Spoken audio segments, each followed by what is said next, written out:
We all grow up, but some stories never let us go. It's a rainy, gloomy afternoon in the coastal town of Astoria, Oregon. A group of misfit neighborhood kids are stuck inside on a rainy, dreary day, staring down the barrel of a heartbreaking reality. By tomorrow, a greedy country club developer is going to foreclose on their homes, bulldoze their neighborhood, and scatter their tightly knit friend group to the wind. It's their very last day together. The crew heads to the off-limits attic, a space their dad, the local museum curator, keeps artifacts that haven't seen the light of day in years. But then, by fate, tucked away inside a dusty old frame in the back of the attic, they stumble across a weathered piece of parchment. It's written in Spanish, dated 1632, and features a cryptic map leading straight to the lost treasure of the legendary double-crossing pirate named One-Eyed Willy. So tell me, what would you do? Would you accept that your childhood was over before it really began? Pack your things and watch your neighborhood disappear? Or would you gather your best friends, hop on your bikes, and chase one last impossible chance to save everything you loved? It's June 1985. Everybody Wants to Rule the World by Tears for Fears is dominating the airwaves. The Huxtable family is reigning supreme as television's most popular sitcom. And a movie filled with pirate treasure, booby traps, BMX bikes, and ORVs is about to arrive in theaters. The Goonies didn't just become a box office hit. It became the definitive blueprint for childhood adventure for an entire generation. It reminded us that the greatest heroes weren't superheroes at all. They were ordinary kids with unwavering loyalty, endless imagination, and just enough courage to chase the impossible. It taught us what it meant to stand by your friends. It gave us the unforgettable mantra, Goonies never say die. And made kids everywhere wonder if there might be a hidden treasure map tucked away in their own dusty attic. But how did this cinematic treasure come to be? Today we're heading behind the scenes to uncover the secret history of the Goondocks. We'll explore how Steven Spielberg's original idea became one of the most beloved adventure films of all time. Relive the chaotic production, the legendary on-set pranks, and the incredible bond between a young cast that somehow captured lightning in a bottle. So lace up your sneakers, grab your flashlight, maybe do the truffle shuffle, pump up those bike tires, and keep an eye out for booby traps. We're going underground. To understand why the Goonies still feels so magical more than 40 years later, you have to start with the creative dream team that brought it to life. Sometimes a movie becomes a classic because every piece falls into place perfectly. The right story, the right cast, the right director, all coming together at exactly the right moment. In 1984, three of Hollywood's brightest creative minds joined forces and created something truly unforgettable. It all began with Steven Spielberg, who conceived the original story. Fresh off the incredible success of E.T. and the Indiana Jones films, Spielberg had become the undisputed master of childhood wonder and larger-than-life adventure. He understood better than anyone how to tell stories through the eyes of kids, where every mystery felt real and every ordinary neighborhood held the promise of extraordinary adventure. Spielberg then handed the story to a young screenwriter named Chris Columbus. Years before directing Home Alone and the first two Harry Potter films, Columbus had an incredible ear for authentic dialogue. His kids didn't sound like polished movie characters.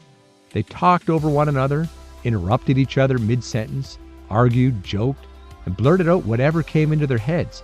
They sounded like real friends. Finally, there was director Richard Donner, already celebrated for bringing audiences Superman and later the Lethal Weapon series. Donner knew that the movie's biggest special effect wouldn't be the pirate ship, the booby traps, or the collapsing caves. It would be convincing audiences that these kids genuinely felt like lifelong friends. Rather than demanding perfectly rehearsed performances, Donner encouraged improvisation and embraced the chaos. If everyone was talking at once, that was okay, because that's exactly what kids do when they're excited, scared, or convinced they've just discovered a pirate treasure. He also refused to treat the young cast like children. He expected them to work hard, respect the crew, and trust one another. As the months of filming went on, those relationships grew far beyond the cameras. The laughter, the teasing, and loyalty you see on screen weren't manufactured by Hollywood. They were real. And that's one of the biggest reasons the Goonies still feel so authentic today. It captured performances that felt completely authentic. Richard Donner encouraged the young cast to improvise and simply react to one another. The result was dialogue that felt wonderfully messy and unmistakably real. Listen closely and you'll hear kids talking over each other, interrupting mid-sentence, stumbling over their words, and shouting all at once. It wasn't polished, but that was exactly the point. When studio executives screened the early footage, they were horrified. Their reaction was immediate. "We can't understand what the kids are saying. They're all talking at once." Donner wouldn't budge. He reportedly told them, "That's exactly how real 13-year-olds talk when they're scared and excited." And he was absolutely right. That raw, unscripted energy became one of the Goonies' greatest strengths. It made every argument, every joke, and every moment of panic feel genuine. More importantly, it made the audience believe these kids weren't just actors reading lines. They were lifelong friends and stumbling into the adventure of a lifetime. That's a big part of why, even decades later, the characters still feel like friends we wish we'd grown up with. The production of the Goonies was an adventure in its own right. Richard Donner wasn't interested in manufactured reactions. He wanted every moment of wonder to be completely genuine. That philosophy led to one of the most legendary behind-the-scenes stories in movie history. Think back to the unforgettable scene near the end of the film. After navigating booby traps and solving ancient riddles and surviving the Fratellis, the kids plunge down a rushing water chute into a vast underground lagoon.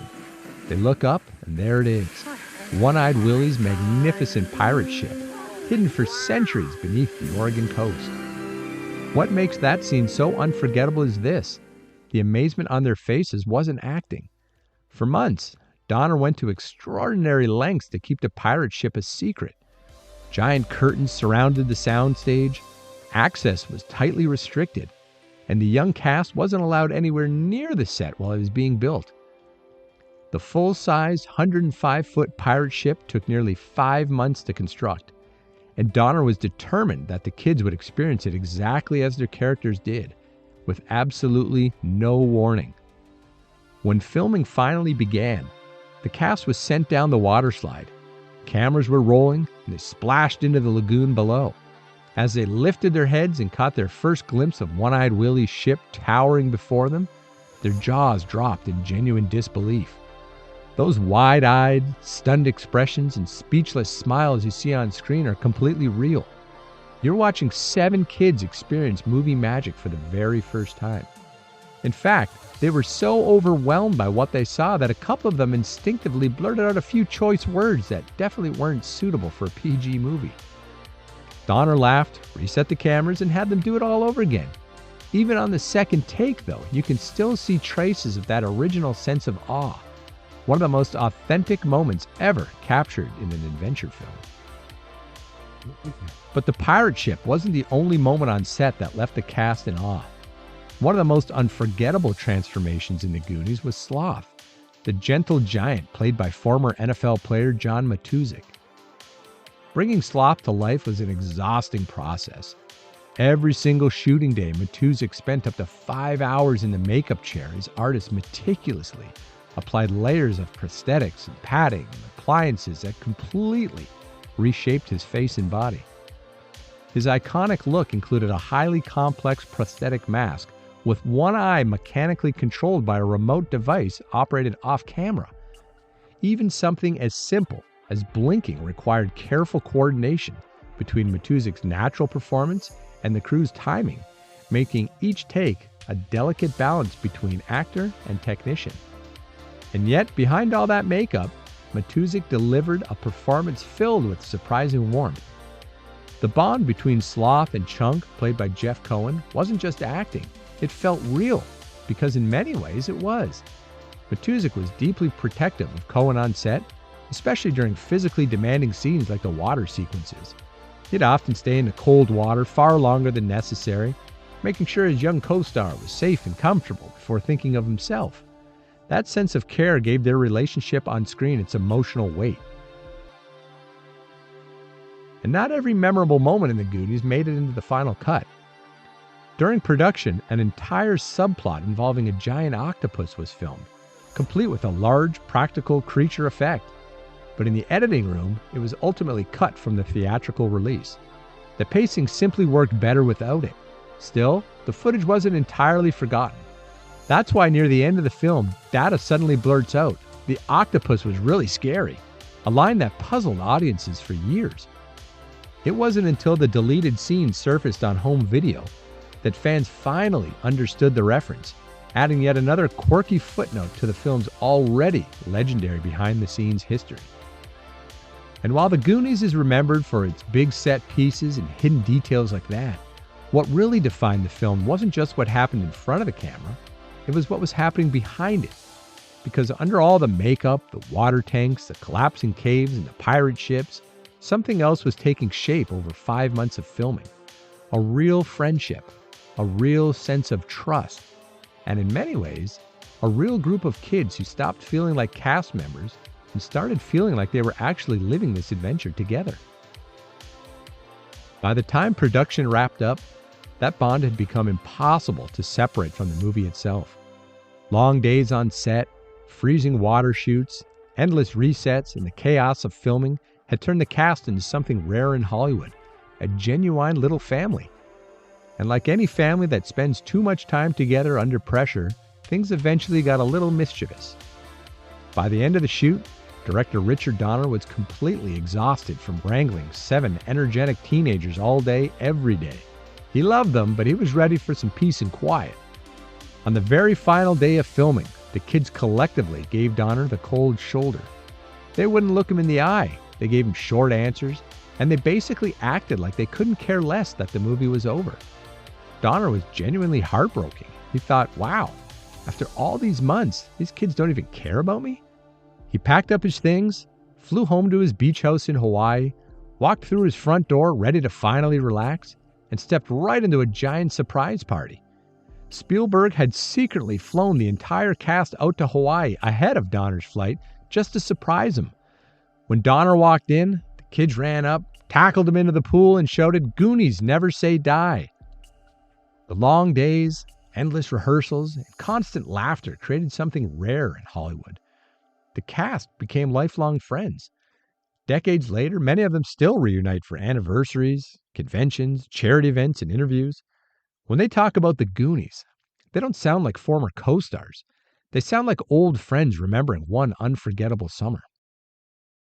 The Goonies wrapped filming, hit theaters, and quickly became an instant classic, securing its place in the landscape of pop culture almost overnight. But the real question is this: why more than 40 years later does it still hold on to us so tightly? Why do new generations continue to discover it for the first time, while longtime fans still flock to Astoria, Oregon to stand outside the Goonies house, or walk the windswept shores of Cannon Beach and imagine the adventure unfolding all over again? Maybe it's because the Goonies was never just about the treasure. Every generation finds something in it that feels personal. For some, it's nostalgia. For others, it's discovery. But underneath the pirate maps, booby traps, Fratelli hideouts, lies something far more timeless. It's a story about friendship that doesn't break under pressure, about loyalty that doesn't fade when things get hard, about courage that shows up even when you're terrified, and about refusing to accept that the end is the only possible outcome. For 2 unforgettable hours, we were all given permission to believe something simple but powerful, that an ordinary neighborhood could hide extraordinary secrets, that a group of kids could change their own destiny, and that somewhere, just beneath the surface of everyday life, adventure might still be waiting.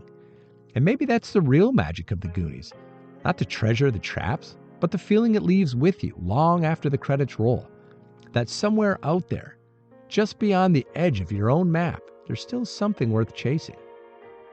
Thanks for joining me on this journey back through the Goondocks. If this episode brought back a few memories of riding bikes in the summer heat, friends you haven't seen in a while, or the feeling that anything was possible, I'd love for you to share it with someone who feels the same way. Until next time, keep your eyes open for maps, keep your friends close, and remember, Goonies never say die.